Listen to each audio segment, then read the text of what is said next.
Hello everyone and all fellows of Reddit and YouTube, for that kind matter. Today I have an announcement to make about my Laserdiscs.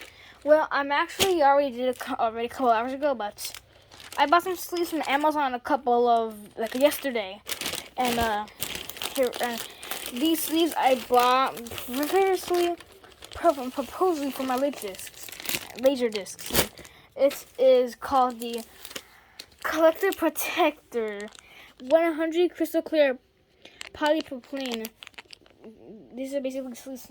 These are premium quality resealable 12-inch outer sleeves. These are usually for records, and these ones are made by crystal clear polypropylene. I believe they're actually very good.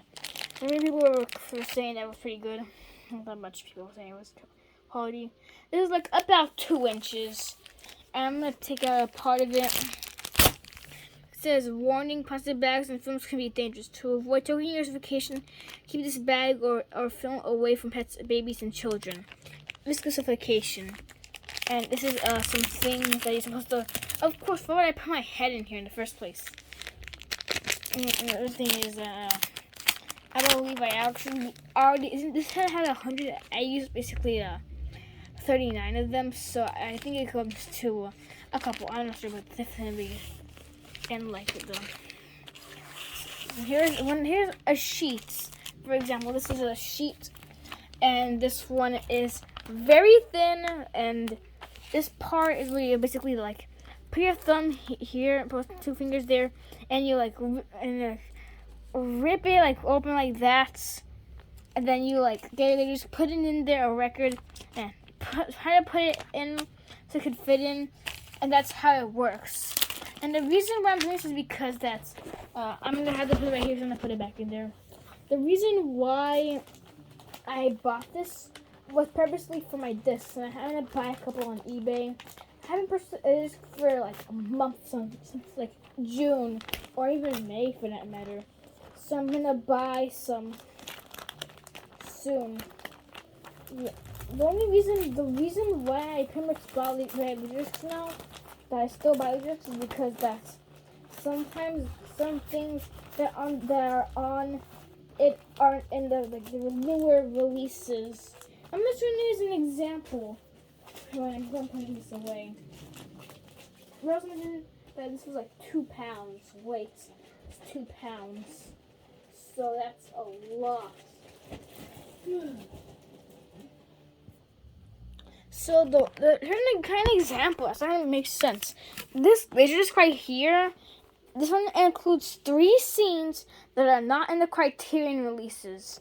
Even the original one, even the ones that have visual edition is not included, which sucks, but it's true. And here is all the discs, and these are all have this, except for that one, because the box set, because I put it in, it's going to break, obviously. And all of these are great. These are all are fit in. I believe I checked this video and they go in like that. I was gonna do it on the top and the front, but I didn't because I thought it would be stupid. Because I don't like opening it like that. Here is the random returns one. These are crystal clear. It says these are like very clear. Basically, all my Laserdiscs there. I think some of these couldn't get in there, so I had to take out the discs. And I actually am I'm gonna make a collection soon that's called the Retired Laser Collection, which means that titles that I'm gonna get that are retired, which means that I won't use them as much as the new ones. This is an example. I'm actually gonna get rid of my entire collection soon. I want to get the 1995 or 1996 widescreen Laserdisc from company. Also need to mention that some of these releases are in, I believe, sometimes some of these just like this one's an example. While I was putting the plastic thing in, it couldn't fit in, so I had to take the discs out. And I put it in there and it was tight, and I took it out, took the discs out, put it back in, and it fits inside there now. I think it was just a couple of them. This is one of them. And this is like crystal clear. And I could still take the discs out, which are good. I still take them out, fine. No problem. for what I know, I will get rid of these sleeves.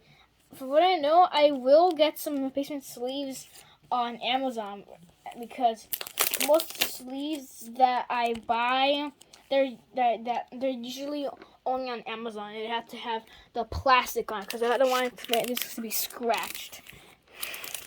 By the way, fortunately, this like some erasers like these that have the shrink wrap still on there, they still fit in. This doesn't look weird. If you usually have one, this one is fine, great condition. Same thing. I think this is an Austrian pressing, so as Silverado, which for some reason, yeah, these are both Austrian pressings. I think there's more, but I don't know. I don't have. When I know these are the only two I know that are Austrian, the DADC Austria pressings. I checked them both and they say it. I think some of these are pressed in Japan, but some of these are in the United States, which are kind of the ones that are kind of common for some of these ones. Here is based on this one. So I will. Someone commented in my video looking forward to watch the sequel soon. That's maybe in a couple of days. Yeah, I will watch that, but I'm gonna watch this one before the day when we're gonna go. Here's Bridge Too Far. This one is my gatefold. I mentioned that this is like in there. This is like barely fits in there. But I also tried another one title out.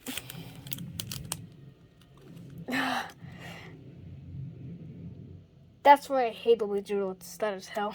I'm not listening to Maleficent. And the next room. His West Side Story. This one, it's just so loud. Yeah, this one isn't. This is the Romeo and Juliet of the film things. From what I know, the only thing I hate about this format is that for some films are only released in pan scan or open matte, and they're never released in widescreen. Like Jaws 3 and 4 are only in pan scans. Sucks, but it's true. Here's the Mexican Man. I think this does. I'm not sure why, but for some reason the 1939 film was released in like 1998 or 1999. I don't know. It's late. This is the Ronin Laserdisc. I'm not sure why someone on Reddit told me that they want to buy this copy. Well, number one, go on eBay and then search up this Laserdisc. There you go. And if you can't have it more for the money, then get a job and do some stuff to get it. I'm just asking someone randomly because remember, I believe this stuff is not for sale. This stuff is only for my personal use.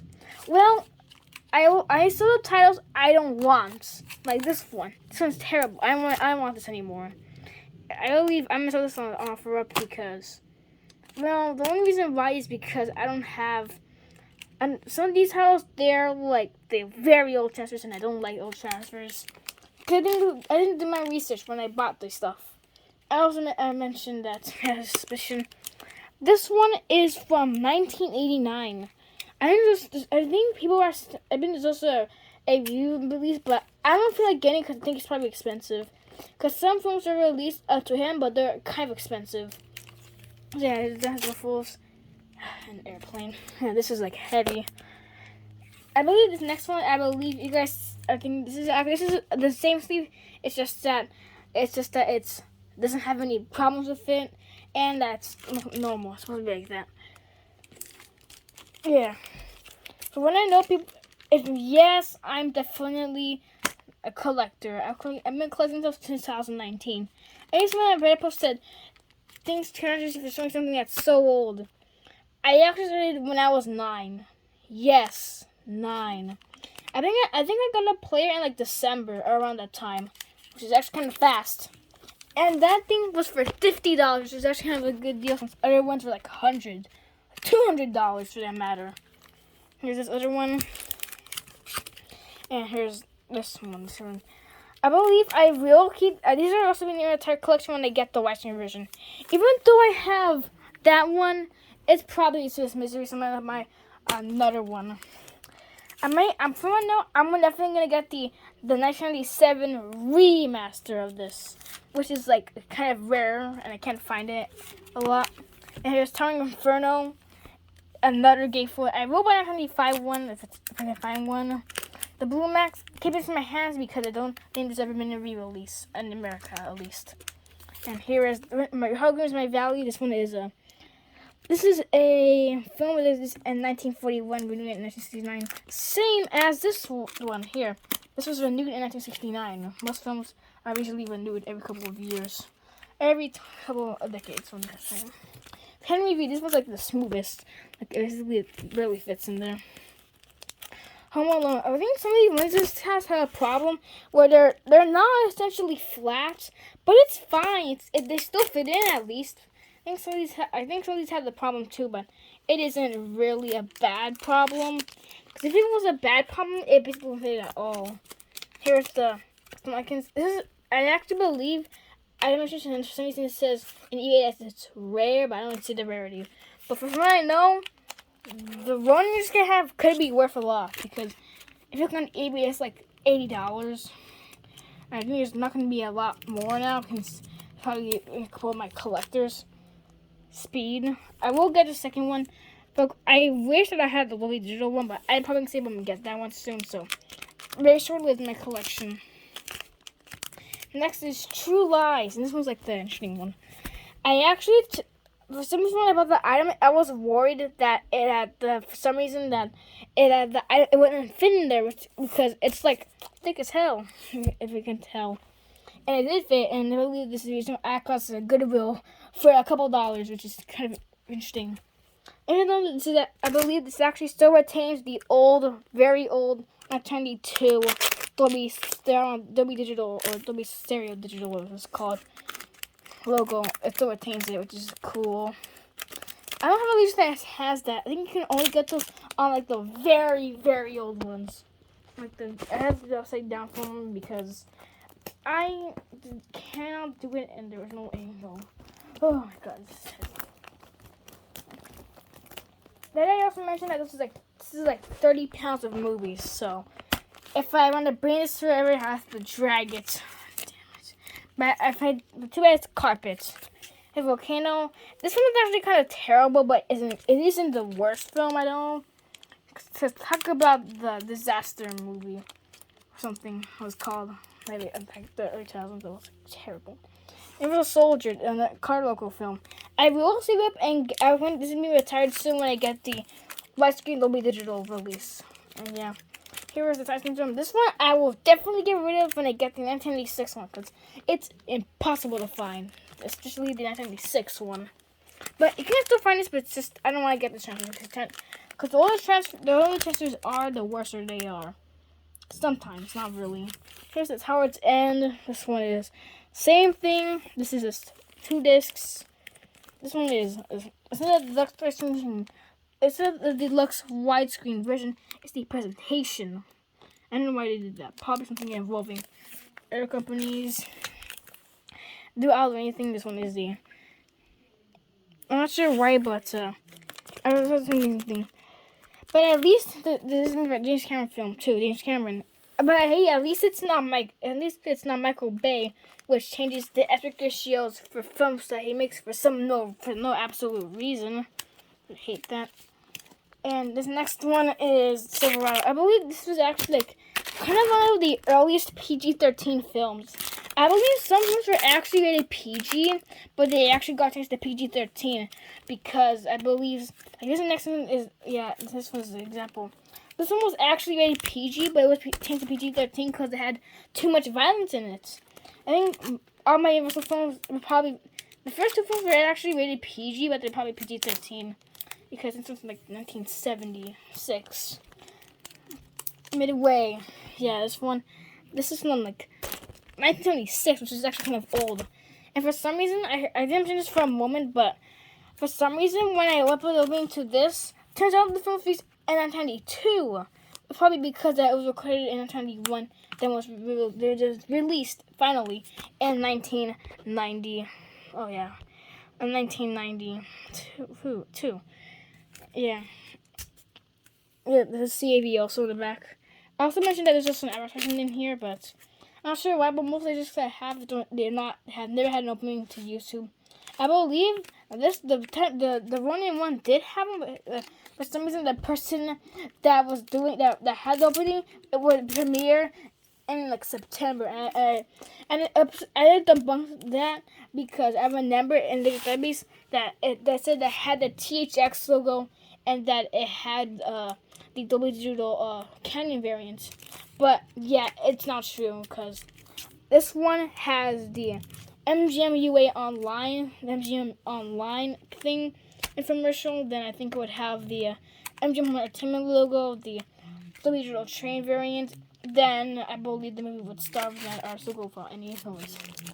Yeah.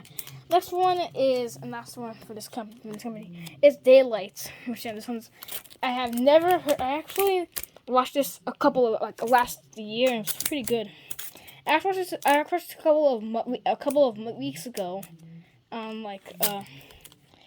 Somewhere in my grandma's house and they there or something. Yeah, pretty cool. Yeah. It's close in there. Next is One World's Collide. This one is the 1982 one. Now, this is the what I know. This may be also in the entire collection when I get the when I eventually get the CAV one. If you don't know, CAV has better picture quality, but still CLV, but you can barely notice it. It sucks, but it's true. Here's 25 OK Corral. This is actually a 1983 one this time, and this next one is from late 83 because this one has chapters on it, which is cool. I believe the Firefox one doesn't have any chapters though, which sucks, but yeah. Something is In and Outs. I hope if we don't know, In and Out is also a fast food restaurant over here where I live, but yeah, totally unrelated.